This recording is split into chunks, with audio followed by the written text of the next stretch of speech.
एवढा घाण आवाज सोडणार आहे ना, नुसतं झापूक झुपूक झापूक झुपूक. लाईनीला आहे ना, लाईनीला आपल्या पुढची 4 मंडळ आहे ना, ती पण आपल्या साऊंडवर नाचली पाहिजे, एवढा घाण आवाज सोडणार. आणि मायकिंगला कोण बोलवलंय माहिती का?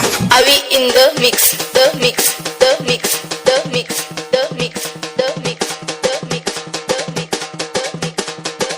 कसं आहे, साऊंड एकदाच लावायचा, समोरच्याला गार करायचा. एवढा घाण आवाज सोडणार आहे ना, नुसतं झापूक झुपूक झापूक झुपूक झापूक झुपूक झापूक झुपूक झापूक झुपूक झापूक झुपूक झापूक झुपूक झापूक झापूक झुपूक झापूक झुपूक झापूक झुपूक झापूक झुपूक झापूक झुपूक झापूक झुपूक झापूक झुपूक झापूक झापूक झुपूक झापूक झुपूक झापूक झुपूक झापूक झुपूक झापूक झुपूक झापूक झुपूक झापूक झुपूक झापूक झुपूक झापूक झुपूक झापूक झुपूक झापूक झुपूक झापूक झुपूक झापूक झुपूक झापूक झुपूक झापूक झुपूक झापूक झुपूक झापूक झुपूक. साऊंडचं ट्रेंडिंग काय लावायचं का? झापूक झुपूक झापूक झुपूक झापूक झुपूक.